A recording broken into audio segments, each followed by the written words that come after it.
Welcome to Field Trials, a future farming webcast exploring innovations, issues, and perspectives in new farm technology. This is Matt, your Canadian farm kid and journalist host. Thanks for tuning in. It can be hard to slow down when the growing season gets rolling, but that's what has to happen when autonomous machines are involved. Today's conversation is with Dustin Burns, a Canadian farmer who has been working with Raven's OmniPower platform for several years.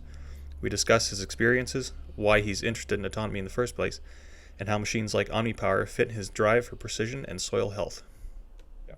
So what I'm kind of hearing, and I imagine, not to put words in your mouth here, but the diversity of crops that you're working with, that's probably got to factor into things as well, I would think. But I'm hearing like precision, right? I mean, you're talking about 4R nutrient management, and Yep. getting into the climate impact conversation, which is a very, very complex and enormous conversation to have.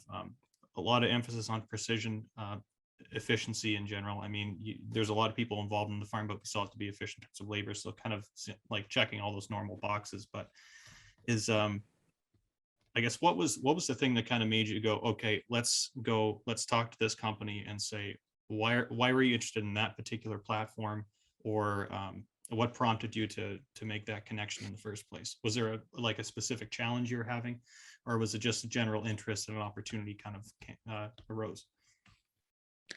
Yeah. So the long-term challenge that we're facing, and I think most of the prairie maybe the world is labor shortage, right? Yeah. And we're really feeling the pinch right now here, and it's we've had our two most optimistic options going forward for hiring a couple people are from other countries in the world, right? We're having a hard time finding local people that want to be involved. So that is definitely a key part of it. And the other part is being more efficient with our time, right? So my experience with running an autonomous machine is, first of all, we haven't, just to make sure everybody's clear, we haven't got to the level, or the industry hasn't got to the level where it's actually creating us. We haven't hit it. Actually, this fall, I first hit some levels of where I gained efficiency. I was managing my manually operated drill and the DOT platform, and the Raven OmniPower platform, from my tractor cab while seeding winter wheat this fall. And so right there, I had 2 units I was managing from one cab, right? And so that was the first, it took us 3 years, almost 4 years to get to that point. So progress is definitely being made. The other thing that we've worked with is broadcasting fertilizer in front of a drill. So we don't do a lot of fertilizer broadcasting because of our kind of our 4R and our interest, but there are some products like sulfur, where you're not worried about the effect on global warming and greenhouse gases. It's a stable product, and so we do some surface application of that stuff, that sort. So we are getting to the point where there's a gain in efficiency. We can save an operator, but how we got into it that's part of it. The other part is it's a general interest. So I guess a little bit more background on myself. I am actually a ag engineer in machine design, and so is Doug, who works here, and that's been how we've kind of been connected with lots of other manufacturers in the industry, and DOT and OmniPower being one of those.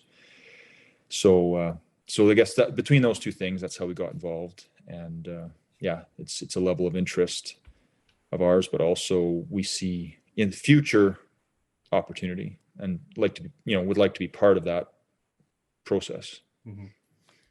Well, and I mean, again, the things you mentioned are, anytime I have this conversation with somebody, that's one of the, whether it's a company themselves or an operator, it's that labor question is perennial and growing like a bad weed. So I don't. The other point to make around autonomy is, so when an operator's in a machine, we're always focused on, well, how quickly can I get this job done so I get on to something else? Because there's always something else to do, whether it's more of the same operation or a different one. Well, we get into technologies like, well, there's the green seeker with sprayers, or even beyond that, where actually you can recognize certain weeds or differentiate between the crop and the weeds. Well, that processing time for that technology doesn't allow us to go 15 to 20 miles an hour down the field. So if we can have autonomous units that we send off on a mission that take their time and do a better job and use, apply fewer chemicals, but do as good a job, or maybe we're doing more passes, but it's not blanket operations. It's just kind of as needed. Mm-hmm. There's some real gains there, and that comes back to that intentional piece, and being very same as prescription maps for seed and fertilizer applications. Same kind of thing, different way of doing it, but those technologies, if we're processing information on the fly, it might require in the short term anyways, or in the interim, to slow down our application speeds to allow for that processing time, right? But in the end, that will save you money, and it may help comply to regulations in the future. We don't know where that's all going to go. Yeah, the regulation question, another large ball of wax, but yes, I'm sure our European friends would. We'd have a very colorful conversation when we focus on those. Thanks for tuning in, everyone. I hope you got something out of the conversation. As ever, the idea is to explore topics, items, and perspectives in the ag tech space. So if you're interested in sharing your own perspective and joining us for a conversation, feel free to get in touch with the Future Farming team at futurefarming.com. You can also reach me directly at FurRural on Twitter. That's at FERRURAL on Twitter, or via ruralphilosopher.com. Thanks again for listening.